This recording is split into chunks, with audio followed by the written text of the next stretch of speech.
His fist slammed the conference table so hard the pens jumped. "This is your fault, Lydia. You derailed the entire merger." My manager's voice echoed off the glass walls as 14 executives stared at me like I'd set the building on fire. He shoved a stack of unsigned merger documents toward me, papers I had never even seen until this moment. My throat tightened. My hands shook under the fluorescent lights. I felt cornered, humiliated, and blindsided. The room smelled like expensive cologne and tension. I wanted to speak to defend myself, but the words caught in my chest. Every face around that table looked at me with judgment. Some shook their heads slowly. Others whispered to the person beside them. My manager stood there, arms crossed, looking like a prosecutor who just delivered his closing argument. I glanced down at the papers he'd thrown in front of me. The signature line was empty, but it wasn't my responsibility. It was never supposed to be mine. Yet somehow, in this room full of powerful people, I was the one being destroyed. "My name is Lydia Brooks, and I'm 29 years old. I wish I could tell you that moment was a misunderstanding, that he pulled me aside afterward and apologized. But no, that moment was his opening move. The beginning of something much deeper, colder, and almost calculated. Because the truth, I wasn't even responsible for the signature line he was accusing me of missing. I wasn't even assigned to that section. I worked in financial compliance, reviewing risk assessments and regulatory filings. The merger logistics team was a completely different department. Yet here I was, sitting in a boardroom, being publicly blamed for a failure I had nothing to do with. My chest felt heavy. My mind raced, trying to piece together how this had happened. How had my name gotten attached to this disaster?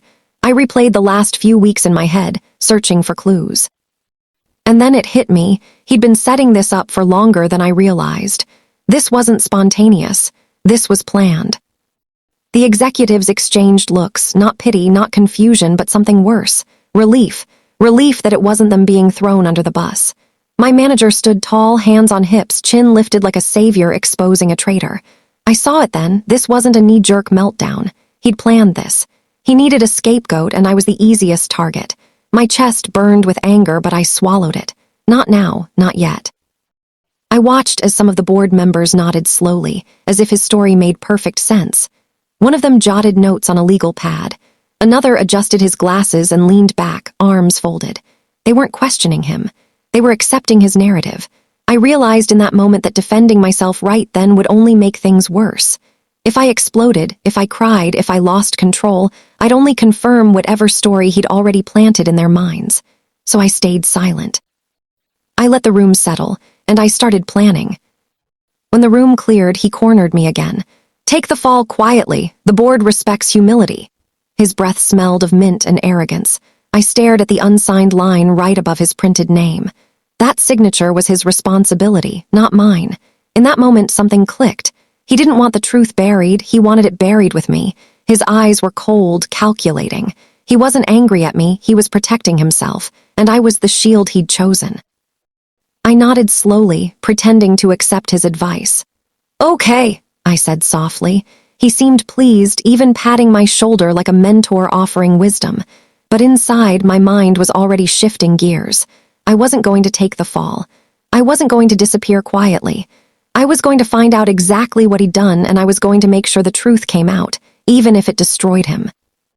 I went home that night and replayed every second of the meeting.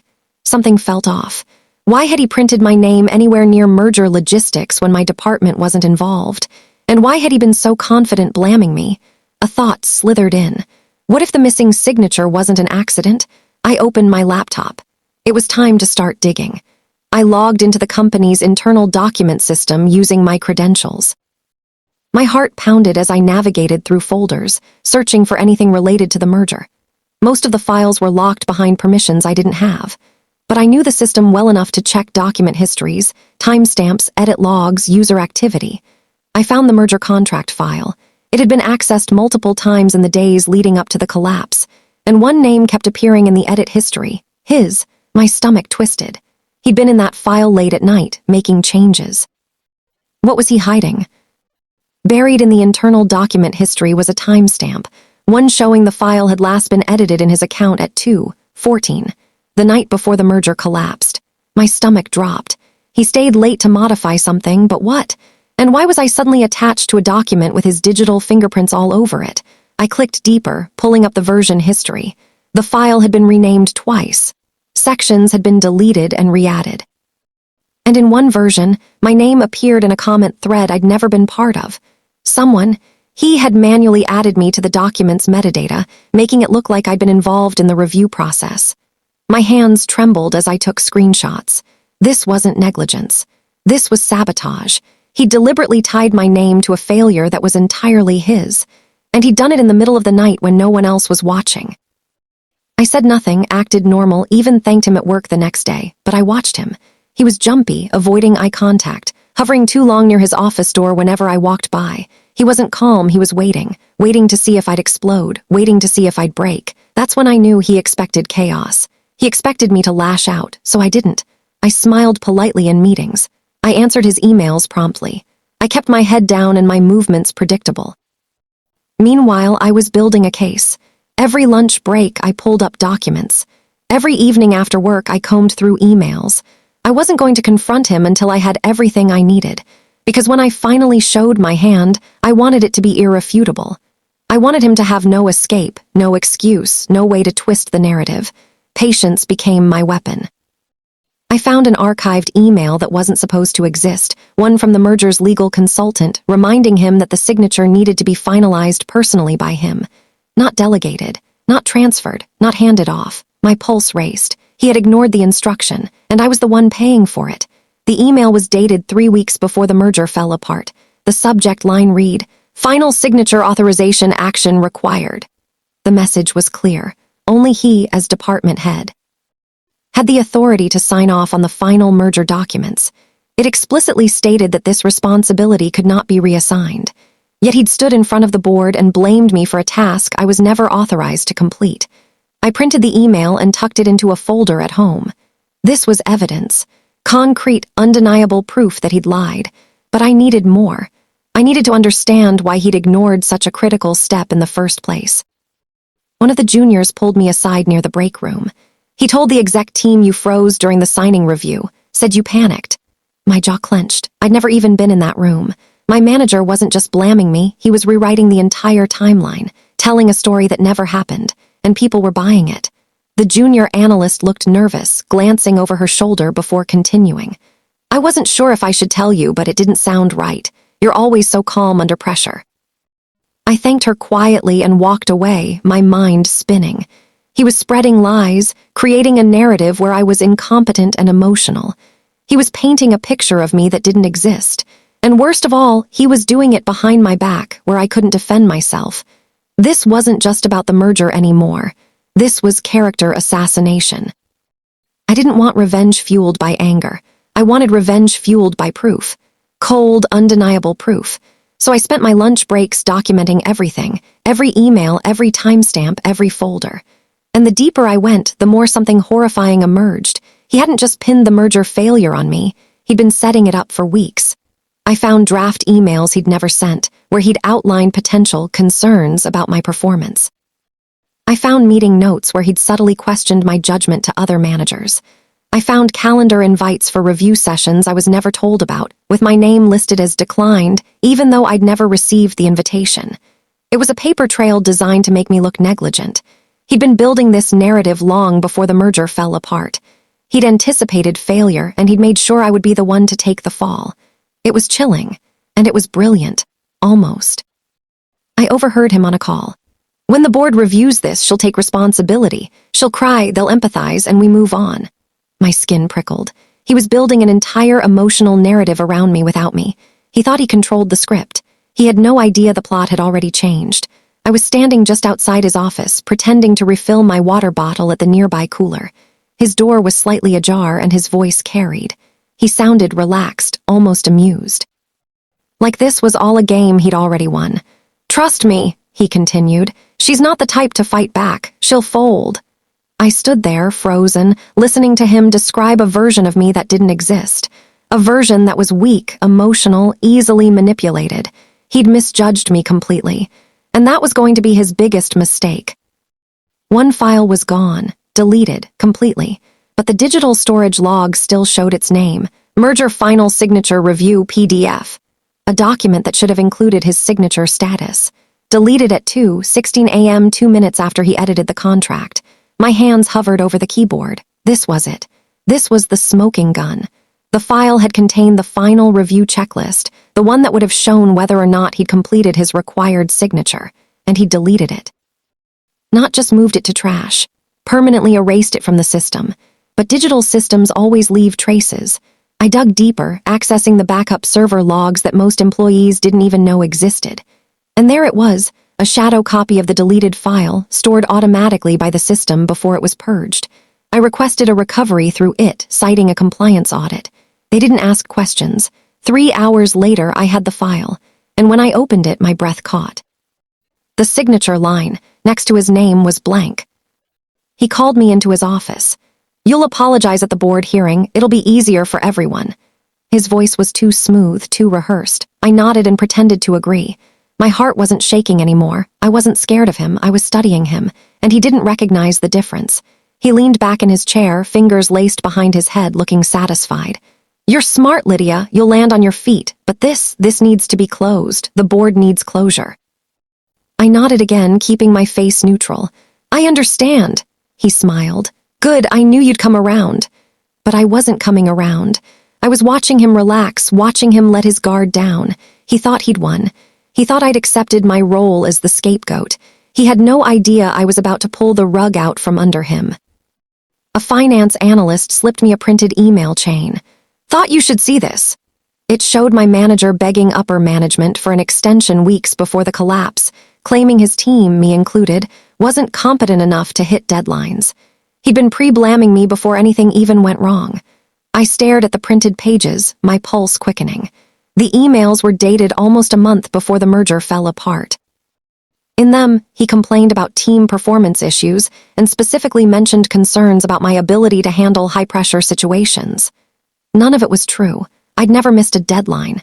I'd never been reprimanded for performance issues. But he'd planted these seeds early, creating a narrative that would justify blaming me later. It was premeditated, calculated.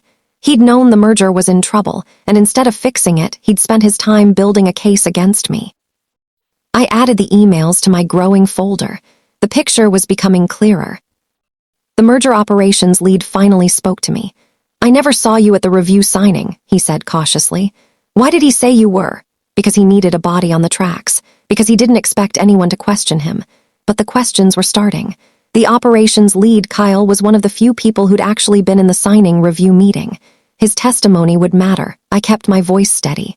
"I wasn't there, Kyle. I was never assigned to that meeting. Check the calendar invites."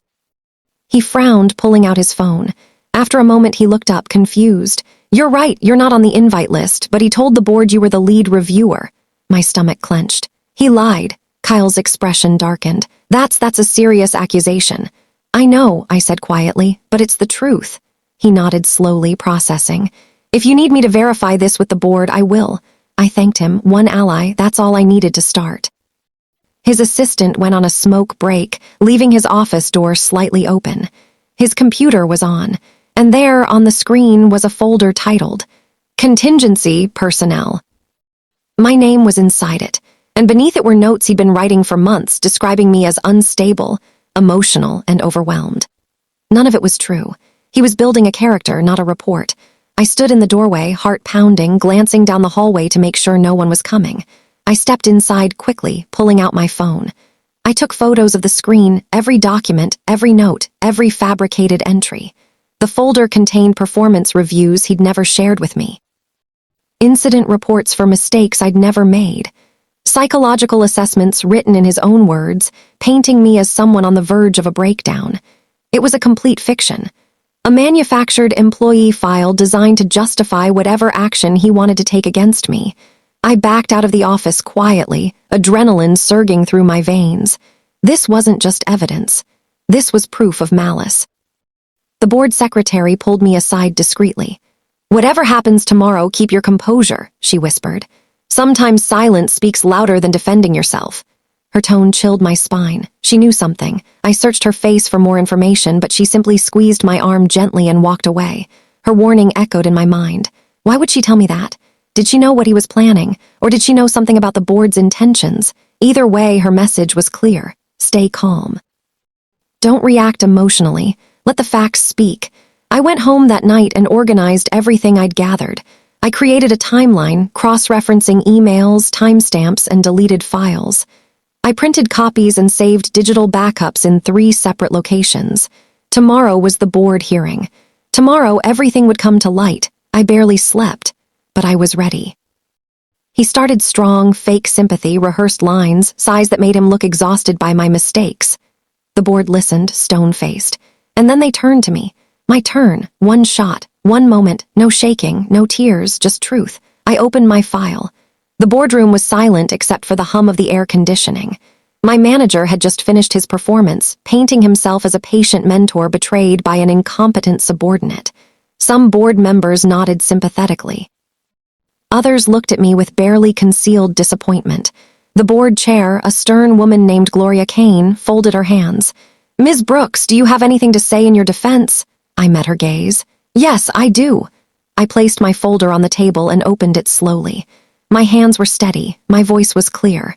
"Everything he just told you is a lie, and I can prove it." I laid out everything. Timestamps, emails, the deleted file logs, the original legal instructions proving he was the only authorized signatory. The room shifted. Breath tightened. Chairs creaked. My manager's face lost its color as the walls closed in.